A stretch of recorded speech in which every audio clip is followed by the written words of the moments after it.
Pemirsa, selamat berjumpa dengan saya Hadi Winarto dan dalam rangka memperingati Hari Bayangkara yang ke-56, saat ini bersama saya Kepala Kepolisian Negara Republik Indonesia, Bapak Jenderal Polisi Dai Bahtiar. Pak Dai, ini kita sudah memasuki usia yang ke-56 Kepolisian Republik Indonesia ini. Dan salah satu momentum yang patut dicatat adalah bahwa sekarang polisi mandiri, Pak, terbebas dari atau terlepas dari ABRI. Apa sebenarnya dari esensi polisi mandiri ini, Pak? Mas Hadi, ini memang satu hal yang saya ingin juga sekaligus luruskan penggunaan istilah mandiri.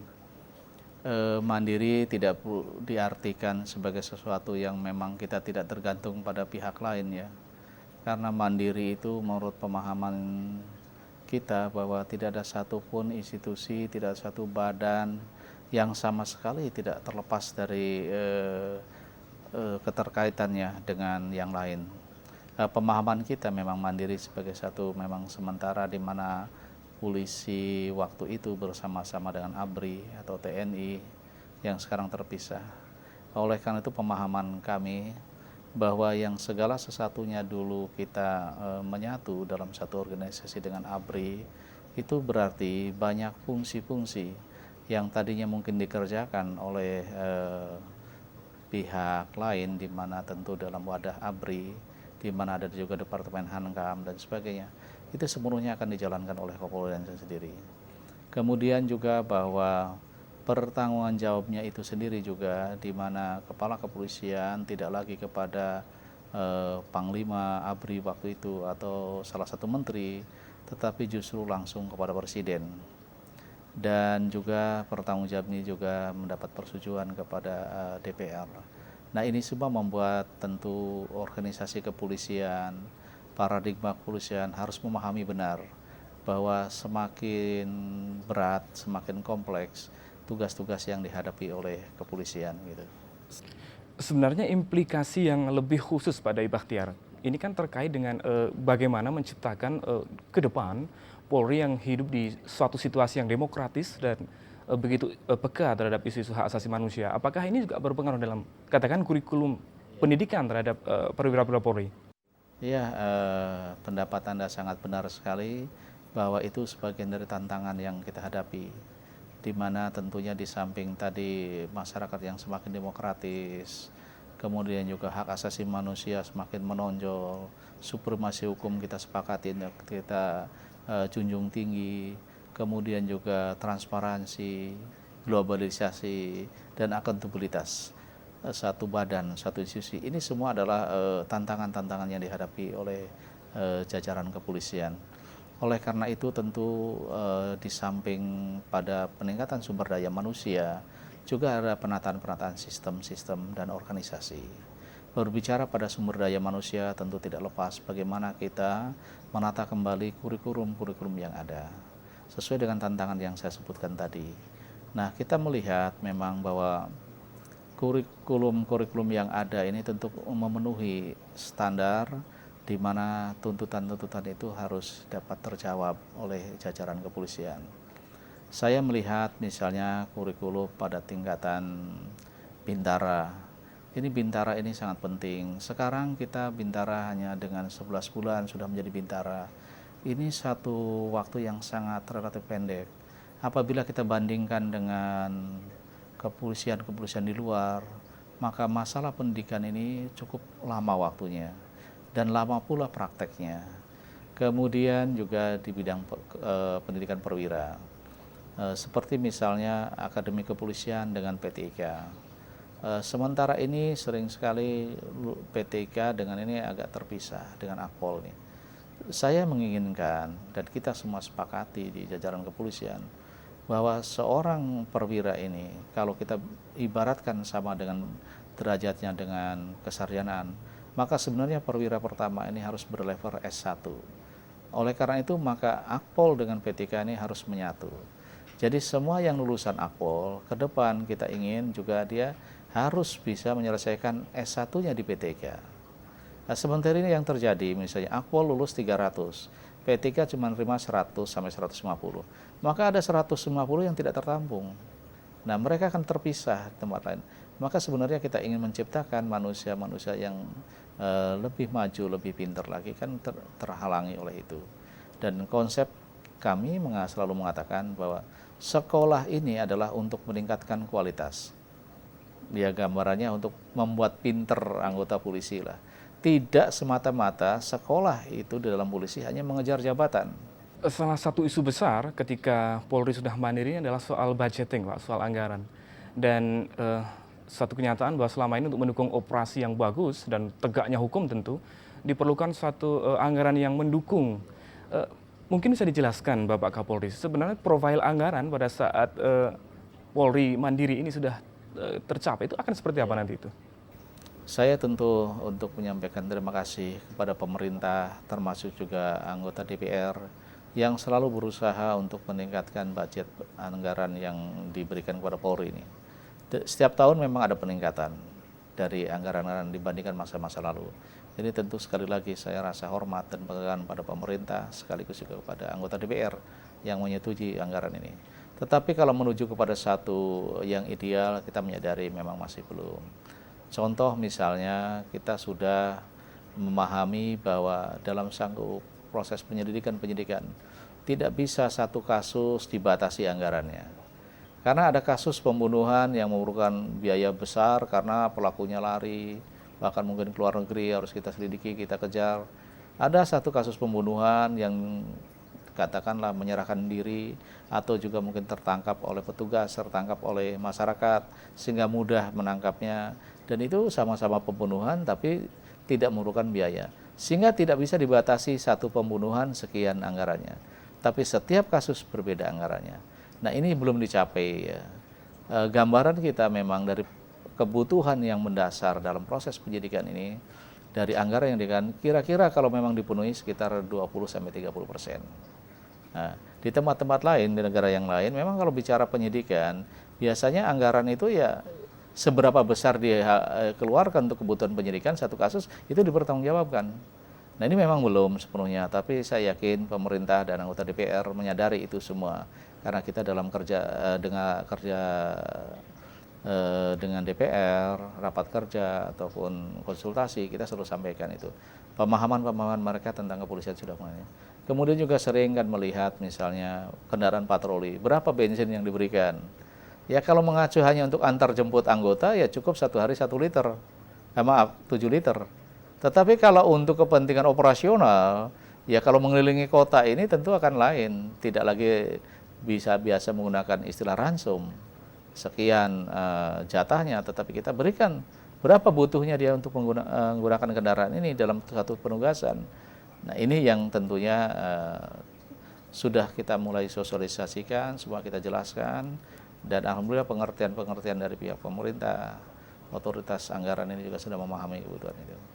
Pemirsa, wawancara dengan Bapak Dai Bakhtiar masih akan kita lanjutkan, namun untuk sementara kita ikuti dulu pesan-pesan berikut ini.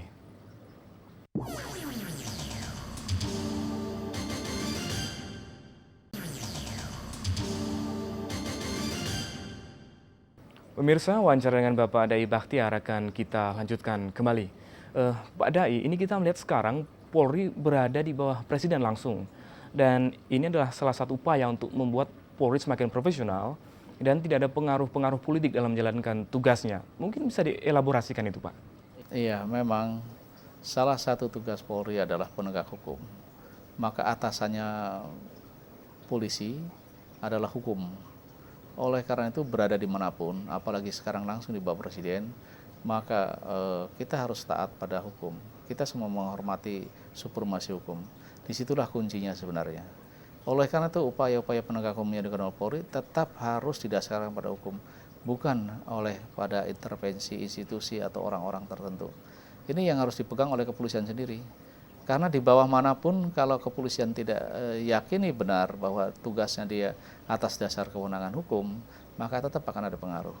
Di bawah Presiden akan lebih mudah dalam hal-hal decision sebenarnya. Padahal pemeliharaan keamanan dan ketertiban masyarakat itu memang penting sekali, termasuk juga dalam kondisi penganggaran gitu ya. Karena dengan langsung tentunya tidak banyak birokrasi yang dihadapi oleh kepolisian untuk memperoleh dukungan-dukungan anggaran dan juga dukungan-dukungan yang lain, misalnya kebijakan-kebijakan dalam membangun kepolisian ini gitu. Jadi memang benar pendapat Anda bahwa kepolisian ini harus benar-benar dapat melaksanakan profesionalismenya tanpa ada gangguan dan intervensi. Oleh karena itu juga ini kan kewenangan yang luar biasa dimiliki oleh kepolisian. Nah, tentu tidak boleh berjalan sendiri tanpa pengawasan. Pengawasannya tetap ada. Kepolisian juga sudah diawasi oleh DPR. DPR akan mengawasi setiap tentunya saat akan didengar kebijakan-kebijakan atau masalah-masalah yang dihadapi oleh kepolisian oleh DPR ini sebagai alat kontrol. Ya, semua harus berjalan sistem ini sehingga kewenangan yang dimiliki oleh kepolisian ini benar-benar kewenangan yang tidak tanpa batas gitu ya, dan tidak disalahgunakan oleh kepentingan apapun termasuk oleh kepentingan politik gitu. Isu yang tidak kalah menonjol adalah soal rasio polisi, Pak. Ini kan kita melihat di Indonesia itu angka terakhir sekitar 1:1.200. Dan kalau rasio PBB itu kan 1:400. Bahkan Bangladesh sudah mendekati rasio itu, Pak. Apa kira-kira ada semacam perencanaan ke depan untuk merekrut lebih banyak lagi anggota Polri ini, Pak? Kan ini kan masih jauh dari memadai itu. Iya, memang sulit dibantah bahwa semua kepolisian di dunia ini selalu mengacu pada rasio penduduk. Karena konsep dasarnya tentu memberikan perlindungan pelayanan pada masyarakat. Jadi seberapa besar rakyat yang dilindungi, seberapa besar polisi yang dibutuhkan. Seperti melihat misalnya Malaysia sudah pada 1:300, Singapura 1:250, Jepang 500, bahkan Kamboja yang lebih baru lagi dia 1:200 gitu ya. Jadi memang itulah yang kenyataannya. Maka kalau kita mengatakan itu bukan karena semacam kita excuse kurangnya polisi, memang itulah yang dibutuhkan oleh masyarakat pada polisinya. Nah, kami memang benar pada posisi itu. Upaya-upaya kami pertama, mengefektifkan lagi, memberdayakan anggota-anggota kepolisian yang tugas-tugas di staf, yang bisa dikerjakan oleh PNS pada tugas-tugasnya. Kita akan dorong kepada lapangan. Sehingga kalau katakanlah rasio besarnya 1:1.200, mungkin kalau kita hitung lagi, saya coba hitung ya, yang melakukan tugas-tugas administrasi ini 30%. Yang operasional 70%. Jadi kalau kita kurangi lagi 30% dari 1:1.200, bisa 1.500, bisa 2.000. Karena yang 30% pada dasarnya dia tidak melakukan operasional pelayanan pada masyarakat, karena internal kan. Nah, ini akan kita kurangi dan sudah akan menuju tahapan 2004 ini kita pada posisi 80% lapangan operasional, 20% yang pelayanan staf. Nanti akan terus berkurang gitu ya. Nah, di samping itu juga kita juga menambah jumlah. Kapasitas pendidikan kepolisian di seluruh Indonesia ini hanya mampu mendidik untuk 13.500 satu tahun. Kalau polanya masih seperti ini, kita akan bisa, walaupun duitnya ditambah, fasilitasnya nggak mencukupi. Nah, tadi sudah saya katakan bahwa bintara kita 1 tahun di pendidikan tidak semua di kelas, 6 bulan di luar. Nah, selama 6 bulan di luar ini kita masukin lagi mereka, masukkan lagi. Jadi kita dalam 1 tahun akan memperoleh 2 angkatan. Jadi dengan fasilitas yang sama, maka kita akan menambah jumlah polisi 2 kali lipat dari 13.500 menjadi 27.000. Nah, ini percepatan kita. Pendekatan keamanan kalau kita saksikan sekarang ini kan tengah diupayakan untuk diganti dengan pendekatan penegakan hukum, dan karena itu mementingkan profesionalisme, Pak. Sebenarnya ke depan profil yang hendak diciptakan tentang Polri kita itu seperti apa itu? Ya, kembali profesionalisme polisi tadi paradigmanya adalah konsep dasarnya bahwa kehadiran setiap anggota polisi ini harus memberikan rasa aman dan tenteram di masyarakat.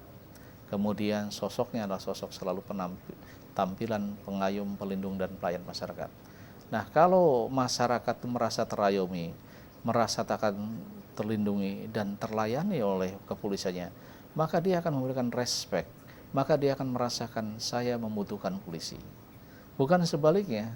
Kalau kehadirannya polisi bukan sosok pengayom, sosok yang mengejar-ngejar, yang menakutkan, boleh takut, tapi memang penjahat. Boleh takut, segan, adalah pelanggar hukum. Tapi masyarakat pada umumnya harus respect dan harus mencintai polisinya. Ini ke depan harus tampil seperti itu.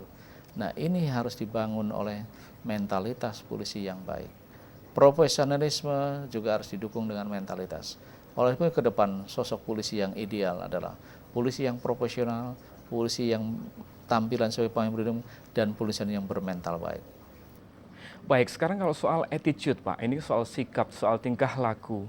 Kita menyadari bahwa Polri 30 tahun berada dalam satu institusi bersama ABRI. Tentu tidak mudah untuk merubah kultur menjadi Polri yang siap tampil di masyarakat madani. Mekanisme apa sebenarnya bisa diterapkan untuk memastikan bahwa mental ini berjalan dengan baik Pak? Aspek kultural yang Mas Hadi tadi sampaikan ini memang berat. Merubah attitude, merubah perilaku, dari perilaku yang tadi sok kuasa, dari perilaku mungkin lebih mendekatkan rasa tugas-tugas keamanan, semata-mata menampilkan penegak hukum, merubah pada perilaku-perilaku pengayom pelayan ini tidak mudah, memang betul. Oleh itu langkah-langkah kita depan ada yang kita mulai dari pendidikan, tadi sudah saya gambarkan, kurikulum kita tata, ada juga langsung di lapangan praktis. Di lapangan ini kita menerapkan reward and punishment. Jadi seorang pimpinan harus bertanggung jawab terhadap anak buahnya. Kalau dia baik, berikan reward, penghargaan. Kalau dia salah, jangan ragu-ragu untuk memberikan hukuman. Nah, ini satu langkah-langkah yang kita terapkan. Sambil tentu bagaimana sekecil apapun yang ada di lapangan, kalau konsep dasarnya tidak menuju kepada konsep pengayoman perlindungan harus diperbaiki oleh petugas di lapangan. Pemirsa, tetaplah bersama kami karena selepas pesan-pesan komersial berikut, wawancara masih akan kami lanjutkan.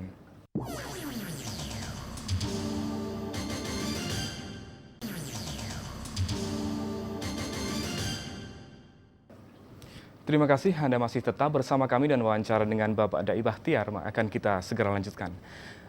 Pak Dai, kita mendengar bahwa pada 1 Juli 2002 nanti Tribrata yang sudah dikaji ulang akan tampil dengan Tribrata yang baru mungkin begitu. Kami mendapatkan informasi seperti itu dan ini kan terkait erat dengan kinerja Polri nantinya.